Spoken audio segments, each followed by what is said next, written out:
Xinlan berkata aku masih harus memurnikan beberapa pil pemulihan dan membutuhkan waktu sekitar 2 bulan. Xiaoyan sedikit merenung memikirkan hal yang akan dilakukan selama 2 bulan. Ia masih harus membantu Tianhuo memurnikan roh liar. Selain itu Xiaoyan juga harus membuat boneka iblis langit untuk menjaganya selama perjalanan. Hal yang tak kalah penting adalah harus memurnikan pil tulang darah jiwa surgawi untuk Ratu Medusa. Mengingat waktu untuk memberikan pil tersebut sudah semakin dekat maka Xiaoyan harus bergegas. Xiaoyan berpikir bahwa ia akan pergi ke dataran tengah dalam waktu yang sangat lama. Oleh karena itu ia tidak mau membuat Ayang Cailin marah karena janjinya. Xiaoyan segera bertanya kepada Xinlan apakah kita tidak akan terlambat untuk mengikuti kompetisi alkemis di Pil Tower. Xinlan menjawab masih ada waktu 2 tahun untuk mengikuti kompetisi tersebut.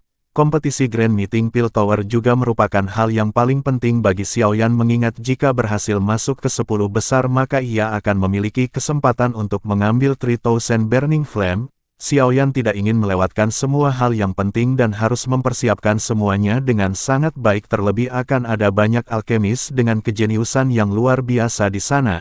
Xiaoyan pun menarik nafas kemudian berkata kepada Xinlan kita akan bertemu kembali setelah 2 bulan dari sekarang. Xinlan tersenyum kemudian akhirnya bergegas pergi meninggalkan mereka. Singkat cerita 2 hari kemudian Xiaoyan kembali turun ke bawah menara pelatihan untuk membantu Tianhuo memurnikan roh liar.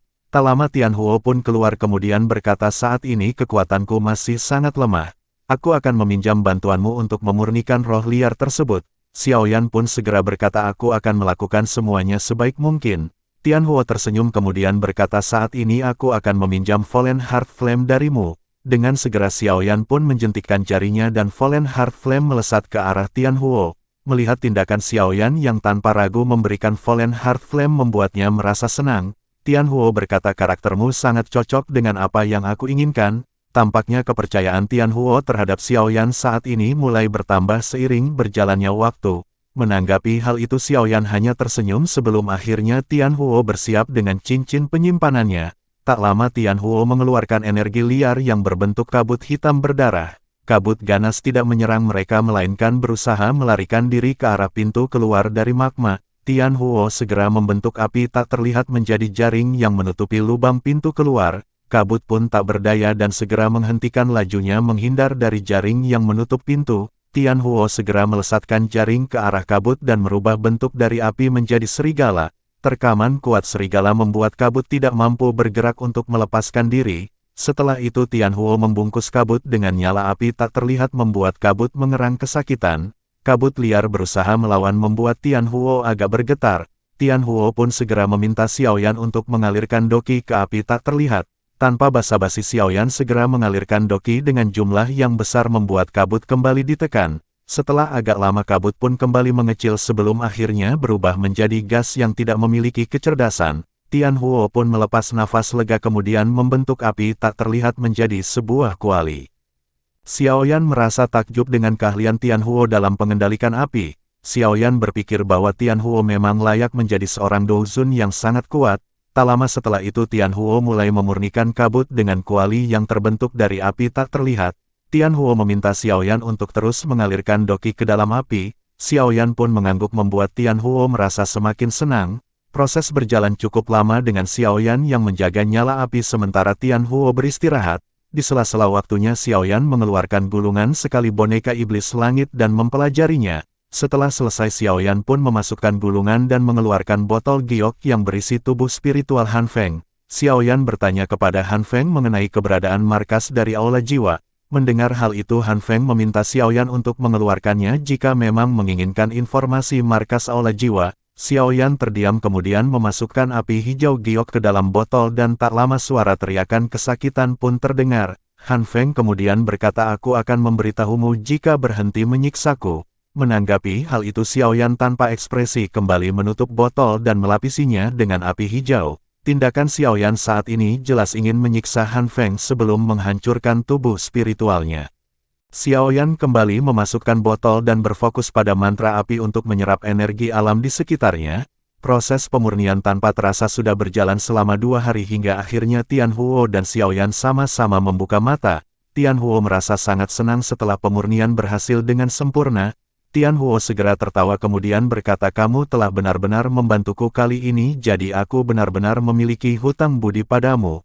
Menanggapi hal itu Xiaoyan tersenyum dan berkata, sebaiknya saat ini Tian Huo beristirahat karena proses penyerapan akan memakan waktu agar benar-benar sempurna. Tian Huo pun mengangguk kemudian segera masuk ke dalam cincin putih di tangan Xiaoyan. Setelah itu Xiaoyan pun menghela nafas lega karena satu permasalahan telah diselesaikan. Selanjutnya Xiaoyan harus membuat boneka iblis langit dengan sisa waktu yang ia miliki dan bahan yang tersedia.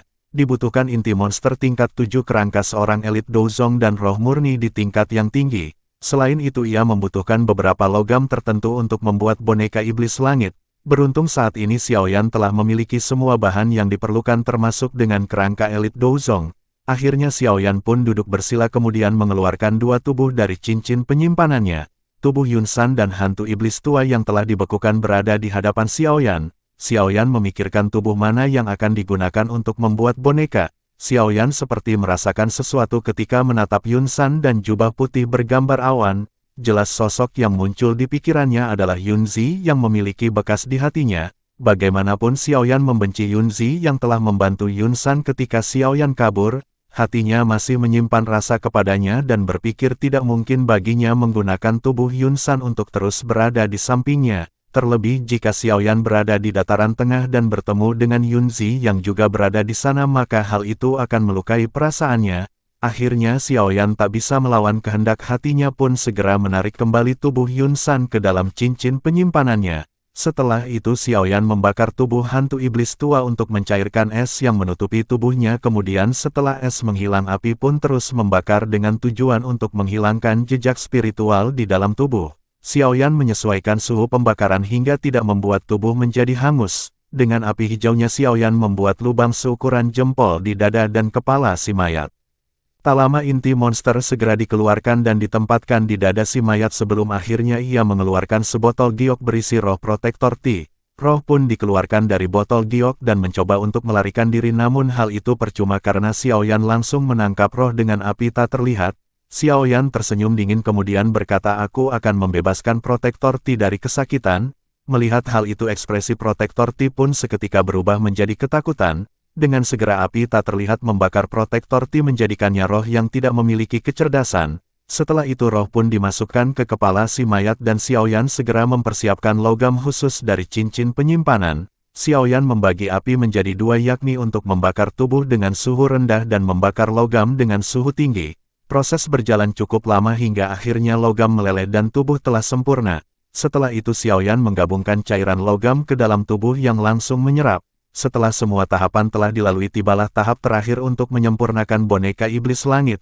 Nyala api terus membakar tubuh hingga menimbulkan cahaya kecoklatan. Xiaoyan agak kecewa setelah melihat hasil yang timbul dari hasil pembakaran. Xiaoyan mengira boneka yang dibuat hanya mampu berada di level terendah yakni perunggu. Tingkatan boneka dibagi menjadi 3 kategori yakni perunggu sebagai kategori manusia, silver kategori bumi dan emas kategori langit. Namun meskipun begitu Xiaoyan dapat merasakan kekuatan boneka ini setara dengan bintang 6 Douzong. Setelah agak lama hal tak terduga terjadi di mana cahaya perak perlahan muncul membuat Xiaoyan merasa senang. Cahaya terus melonjak hingga akhirnya benar-benar melapisi seluruh tubuh si boneka.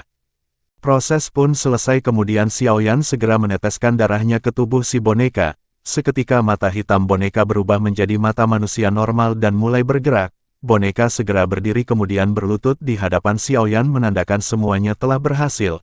Mengingat boneka ini bertingkat di kategori bumi Xiaoyan pun menyebutnya dengan sebutan wayang iblis bumi. Dengan rasa senang Xiaoyan mulai mencoba kekuatan dari si boneka. Xiaoyan bergegas terbang ke atas magma dan wayang pun mengikutinya. Xiaoyan memerintahkan wayang untuk memukul ke arah yang Xiaoyan tunjuk dan ia pun melakukannya. Pukulan kuat membuat ruang terdistorsi dengan gelombang dahsyat yang menghantam dinding magma hingga hancur berlubang. Xiaoyan benar-benar terkejut dengan kekuatan wayang yang ada di hadapannya. Ia menyadari pukulan kuat tersebut setidaknya dapat mengakibatkan kematian bagi seorang elit Douzong biasa. Saat ini permasalahannya adalah mengatur tingkat kekuatan dari si wayang setelah melihat jejak langkah wayang di tanah dipenuhi dengan retakan. Setelah itu Xiaoyan memasukkan wayang ke dalam cincin penyimpanannya dan memutuskan untuk beristirahat. Hal yang selanjutnya harus dilakukan dan selesaikan adalah memurnikan pil tingkat 7. Setelah sedikit beristirahat, Xiaoyan pun kembali ke akademi dan meminta Xiaoli untuk mencari beberapa bahan langka yang dibutuhkan. Bahan yang dibutuhkan benar-benar membuat Xiaoyan agak kesulitan mengingat jumlahnya yang sangat banyak, 77 bahan langka termasuk dengan 4 bahan utama yang telah dimiliki. Beruntung dengan bantuan Xiaoli tidak membutuhkan waktu lama untuk mendapatkan bahan obat tersebut. Setelah 2 hari semua bahan berhasil terkumpul dan Xiaoyan pun telah berada di kondisi puncaknya. Akhirnya waktu untuk memurnikan pil tingkat 7 yang mengguncang bumi dan langit pun akan segera dimulai. Xiaoyan segera melesat ke suatu tempat yang dipersiapkan Ketua Suqian di atas gunung tertinggi. Tempat yang biasa digunakan kepala sekolah untuk berlatih dengan beberapa jejak energi spasial yang telah tercipta. Hal itu diharapkan dapat membantu Xiaoyan ketika proses pemurnian pil yang sangat berbahaya. Xiaoyan duduk di tempat tinggi yang jauh namun masih dapat dilihat oleh para siswa di akademi. Tak lama Ketua Suqian pun hadir untuk melihat proses pemurnian dari jarak yang cukup jauh. Selain itu ada dokter peri kecil dan yang lainnya juga ikut melihat momen langka tersebut. Bagaimanapun tidak ada alkemis tingkat 7 yang muncul di wilayah Black Corner selama berpuluh-puluh tahun. Bahkan Han Feng semasa berjaya selalu gagal ketika menyempurnakan pil tingkat 7 tersebut. Dengan begitu hal ini akan menjadi suatu kebanggaan ketika Xiaoyan berhasil memurnikan pil tingkat 7. Banyak siswa yang juga ikut menyaksikan detik-detik Xiaoyan akan memulai memurnikan pil. Di sisi lain Xiaoyan pun segera duduk dan memulai meningkatkan fokus hingga akhirnya kuali pun dikeluarkan.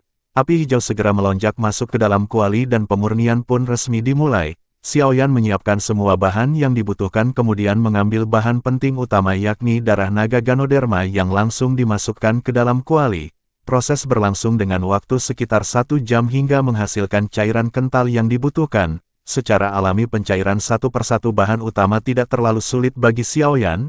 Meskipun begitu waktu yang dibutuhkan untuk mengelola semuanya sangatlah lama. 6 jam waktu yang dibutuhkan Xiaoyan hingga bahan-bahan penting dan banyak bahan tambahan telah berhasil dicampurkan. Selanjutnya Xiaoyan mengeluarkan tetesan esensi darah binatang ajaib tingkat 7 dan memasukkan tetesan darah ke dalam kuali namun tidak langsung menggabungkannya dengan bahan lain. Hal itu dikarenakan masih tersisa kekerasan liar dalam darah yang harus dimurnikan terlebih dulu. Akhirnya Xiaoyan mulai membakar tetesan darah liar dan seketika Xiaoyan pun terkejut. Ia merasakan tekanan dan perlawanan kuat menghantam energi spiritualnya. Seketika ia teringat bahwa esensi darah ini berasal dari binatang ajaib tingkat 7 yang akan menembus ke tingkat 8. Xiaoyan tidak merasa heran dengan kekuatan binatang ajaib di tingkat itu. Namun Xiaoyan tak menduga bahwa perlawanan yang akan membuat ia merasakan sakit kepala. Benturan energi dan ledakan sesekali terjadi membuat semua orang yang menyaksikan pun menjadi khawatir. Pemurnian bertahan lama dan mengalami kebuntuan dengan Xiaoyan yang mulai kelelahan. Sementara itu di sisi lain tanpa sadar Xian mengeluarkan cahaya ungu dan tanpa basa-basi segera melesat menghampiri Xiaoyan yang kesulitan. Xian berkata sampai kapanpun kamu takkan mampu menahan tekanan energi kuat dari darah tersebut. Dikarenakan darah tersebut berasal dari binatang ajaib kuno dan memerlukan metode khusus untuk mengatasinya. Menyadari hal itu Xiaoyan pun segera bertanya apa kamu memiliki solusi untuk semua ini. Xian ragu-ragu berkata kamu dapat menggunakan darahku untuk menetralisir tekanan energi. Xiaoyan yang percaya kepada Xian pun segera menurutinya dan mengambil darah yang diberikan oleh Xian. Dengan jentikan jarinya darah pun segera melesat dan bercampur dengan tetesan hijau merah. Seketika kekerasan dan perlawanan energi darah pun mereda membuat Xiaoyan merasa sedikit lega. Xiaoyan menggelengkan kepalanya kemudian bertanya bagaimana kamu mengetahui hal itu. Xian tersenyum bangga kemudian berkata aku hanya mengandalkan insting yang aku rasakan. Setelah itu Xian pun memutuskan untuk kembali dan tidak mengganggu Xiaoyan yang masih agak kebingungan. Xiaoyan semakin penasaran akan bentuk asli dari Xian yang memiliki kemampuan tak terduga. Setelah itu Xiaoyan kembali fokus dan mulai menggabungkan semua bahan yang telah mencair. Pada tahap ini Xiaoyan hanya perlu menunggu hingga semuanya bercampur dan mengawasinya dengan kekuatan spiritual. Setelah itu Xiaoyan memejamkan mata dan mulai fokus pada mantra api untuk menyerap energi alam. Xiaoyan benar-benar sangat tenang dengan kekuatan spiritual yang membanjiri kuali. Di sisi lain Ketua Suqian dan yang lainnya merasa tenang ketika menyadari semuanya telah berjalan dengan lancar. Waktu terus berjalan hingga 2 hari dengan Xiaoyan yang akhirnya membuka mata. Ia merasa gembira ketika menyadari pil telah terbentuk dengan warna ungu kemerahan dan aura kuat yang terpancar. Selain itu aura Xiaoyan juga telah meningkat menandakan ia telah naik ke puncak bintang 6 Do Huang. Jelas kekuatan spiritual besar membawa peningkatan dan membuat Xiaoyan merasa gembira. Namun kegembiraan berubah ketika secara tiba-tiba langit menjadi gelap dengan percikan petir di dalamnya. Menyadari hal itu Ketua Sukian pun segera berkata tampaknya guntur pil telah muncul. Menanggapi hal itu dokter peri kecil di sampingnya bertanya apa menurut Ketua Sukian Xiaoyan akan mampu bertahan. Sukian merenung sejenak kemudian berkata aku tidak yakin dengan kondisi yang akan terjadi. Aku pernah melihat guntur pil sekali di masa lalu dan pada saat itu si alkemis meminta bantuan 3 elit bintang 3 Douzong untuk memblokir guntur pil dan berhasil. Namun kali ini tingkat pil yang dibuat Xiaoyan lebih tinggi jika dibandingkan dengan si alkemis di masa lalu. Dengan begitu aku ragu apakah Xiaoyan akan mampu bertahan dan memutuskan untuk bersiap membantu Xiaoyan. Dokter peri kecil mengangguk dan berniat melakukan hal yang sama dengan Ketua Sukian. Di sisi lain Xiaoyan menatap ke langit hitam yang dipenuhi kabut dan percikan kilat. Xiaoyan pun mengingat perkataan Abah Yao Lao ketika pil tingkat 7 terbentuk maka akan ada fenomena alam yang menggetarkan jiwa.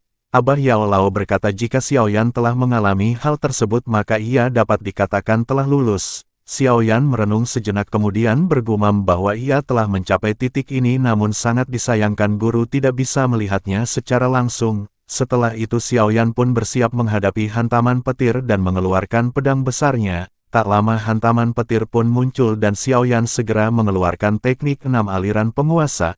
Teknik membelah api segera menahan hantaman petir yang seketika pecah. Xiaoyan merasakan sedikit mati rasa di tangannya kemudian menancapkan pedang besar ke tanah. Xiaoyan tertawa dan menantang petir untuk kembali menyerang dan tak lama benar saja petir dengan kekuatan yang lebih besar kembali melesat. Xiaoyan membuat segel dan melesatkan teknik pembuka gunung yang seketika bertabrakan dengan petir dan menimbulkan suara guntur. Semua orang yang menyaksikan benar-benar dibuat terpana dengan suara sonik yang menusuk telinga. Xiaoyan mulai merasa sedikit kelelahan setelah benturan keras yang dialami. Percikan listrik akibat benturan pun tanpa sadar masuk ke dalam tubuh Xiaoyan. Beruntung api surgawi melindungi bagian dalam tubuhnya hingga tidak berdampak apapun. Tak lama petir dengan kekuatan yang semakin besar kembali menyambar. Seketika api hijau segera melonjak dan menahan kilat yang kembali menimbulkan ledakan dahsyat. Xiaoyan benar-benar merasa kelelahan namun tetap berusaha untuk bangkit hingga akhirnya petir yang semakin besar kembali menerjang. Xiaoyan berteriak meminta boneka iblis bumi untuk menyerang ke arah petir dan sosok Silver pun segera muncul. Tanpa ragu pukulan dilesatkan ke arah petir yang akhirnya pecah setelah benturan terjadi. Di sisi lain Ketua Sukian terkejut melihat sosok Silver yang tiba-tiba muncul dengan kekuatan dahsyat menghantam petir. Dokter peri kecil juga kebingungan terlebih ia tidak dapat merasakan aura dari sosok tersebut. Namun mereka samar-samar merasakan kekuatan luar biasa dari sosok Silver yang menerjang petir. Seketika Ketua Sukian teringat sesuatu dan bertanya-tanya apakah Xiaoyan telah berhasil membuat boneka iblis langit. Dokter peri kecil di sampingnya mengangguk kemudian berkata sepertinya dari teriakan Xiaoyan itu bukan boneka iblis langit melainkan boneka iblis bumi. Ketua Sukian yang menyadari tingkatan tiap boneka pun segera terkejut karena boneka di kelas bumi memiliki kekuatan yang menakutkan. Mereka samar-samar dapat merasakan sepertinya kekuatan si boneka berada di tingkat bintang 5 Douzong. Beralih ke Xiaoyan yang kembali diserang petir dan mengandalkan boneka iblis bumi untuk menyerang. Setelah banyak pertukaran Xiaoyan menyadari cahaya perak di tubuh boneka semakin menyala setelah terkena petir. Sepertinya serangan petir membuat boneka semakin sempurna dengan kekuatan yang meningkat. Xiaoyan benar-benar tidak menduga bahwa hal itu dapat terjadi. Boneka iblis bumi tanpa lelah terus menahan hantaman petir yang akhirnya perlahan melemah dan kabut hitam perlahan menipis sebelum akhirnya menghilang. Xiaoyan pun merasa lega kemudian menarik boneka masuk ke dalam cincin penyimpanan. Ia merasa senang karena akhirnya berhasil memurnikan pil tingkat 7 dan segera memasukkan pil ke dalam botol giok kemudian duduk bersila. Tanpa diduga energi petir yang masuk ke dalam tubuhnya memberikan dorongan untuk menembus bintang 7 Do Huang. Xiaoyan pun tidak menyia-nyiakan kesempatan tersebut dan mulai memejamkan matanya. Energi melonjak dengan deras memasuki tubuhnya mengikuti aliran waktu. 6 hari telah berlalu dengan dokter peri kecil dan Ketua Sukian bersama yang lainnya bergantian memperhatikan Xiaoyan. Mereka jelas mengetahui kondisi yang dialami Xiaoyan berdasarkan aura yang terpancar. Di hari ke-7 Xiaoyan masih belum menunjukkan keberhasilan membuat dokter peri kecil sedikit khawatir. Hal itu dikarenakan dokter peri kecil merasa aura Xiaoyan semakin melemah dan berniat untuk menghampirinya, namun tepat saat dokter peri kecil hendak melangkah aura kuat segera melonjak dari tubuh Xiaoyan, dokter peri kecil pun terkejut dan bersukacita setelah menyadari proses Xiaoyan menembus telah berhasil. Xiaoyan pun membuka mata dengan kegembiraan yang melintas di wajahnya. Saat ini ia merasa sangat senang karena telah berhasil menerobos dan berada di bintang 7 Do Huang. Tak lama terdengar suara lembut yang bertanya kepada Xiaoyan, apakah kamu telah berhasil menembus? Dokter peri kecil dengan senyum indah telah berada di samping Xiaoyan yang langsung mengangguk. Xiaoyan tersenyum kemudian berkata, sepertinya beberapa hari ini merupakan hari yang berat bagimu yang khawatir menungguku. Setelah itu Xiaoyan berterima kasih karena dokter peri kecil telah menjaganya selama beberapa hari terakhir. Menanggapi hal itu dokter peri kecil segera berkata, kamu tidak perlu berkata seperti itu. Xiaoyan pun tersenyum malu melihat ekspresi dokter peri kecil yang agak tidak senang dengan perkataannya. Xiaoyan lanjut berkata, aku takkan mengungkapkan hal seperti itu di masa depan jika kamu tidak suka untuk mendengarnya. Dokter peri kecil pun tersenyum kemudian mengangguk dan bertanya, apa yang akan kamu lakukan setelah ini? Xiaoyan menjawab, saat ini kita akan segera melakukan perjalanan. Dokter peri kecil sedikit terkejut kemudian bertanya, kapan kita akan berangkat? Xiaoyan merenung sejenak kemudian berkata, kita akan pergi dalam waktu 3 hari. Singkat cerita, setelah momen menegangkan sekaligus mengharukan yang dialami Xiaoyan, hari keberangkatan mereka pun telah tiba. Xiaoyan berada di satu ruangan bersama dengan yang lain sedang berbincang-bincang sebelum kepergiannya. Menyadari Xiaoyan yang akan pergi, Xiaoli pun merasa sedih karena dataran tengah merupakan tempat yang sangat jauh. Xiaoli pun bertanya, apakah kamu memang harus benar-benar pergi ke dataran tengah? Xiaoyan tersenyum kemudian berkata, jika terus berada di sini sepertinya kemampuanku akan lambat untuk meningkat. Mengingat banyaknya orang kuat di dataran tengah maka akan memacu kemampuanku untuk lebih cepat berevolusi. Terlebih di sana aku mungkin akan menemukan keberadaan dari aula jiwa dan membalaskan dendam setelah memiliki kekuatan yang cukup. Xiaoli berkata, kamu harus terus maju sesuai perkataan kakak pertama. Dengan begitu maka kamu akan dapat menyelesaikan permasalahan mengenai ayah yang telah menghilang. Setelah itu Xiaoli bertanya, kapan kamu akan kembali dari dataran tengah?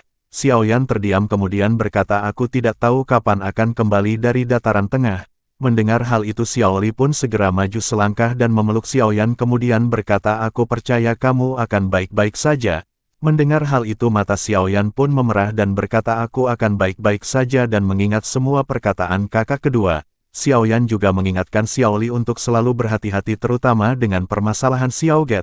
Setelah itu Xiaoyan mengeluarkan botol giok di cincin penyimpanannya dan memberikannya kepada Xiaoli. Xiaoyan berkata, aku akan merepotkan kakak kedua untuk menyerahkan pil ini kepada Cailin. Xiaoli agak sedikit terkejut mendengar nama yang diucapkan Xiaoyan, namun secara alami ia menyadari bahwa yang Xiaoyan maksud adalah Ratu Medusa. Xiaoyan lanjut meminta Xiaoli mengirimkan orang untuk memberikan pil tersebut kepada Cailin. Xiaoli pun mengangguk kemudian berkata, aku sendiri yang akan memberikannya kepada Cailin. Mengingat hubungan baik antara Xiaoyan dengan Ratu Medusa maka Xiaoli berinisiatif untuk memberikannya secara langsung. Xiaoyan pun merasa sangat senang dengan sikap yang ditampilkan Xiaoli kemudian Xiaoyan pun beralih ke Ketua Suqian. Xiaoyan meminta Ketua Suqian untuk membantu Xiaoli bersama Xiaoget yang bekerja sama dengan Gerbang Pan. Ketua Suqian segera berkata, aku akan melakukan yang terbaik selama aku masih hidup. Xiaoyan pun tersenyum kemudian menangkupkan tangan berterima kasih kemudian pamit untuk pergi. Bersamaan dengan itu Ketua Suqian berkata, mengingat Xinlan yang belum menembus tingkat Douang maka aku akan menyiapkan Griffin untuk membawa kalian.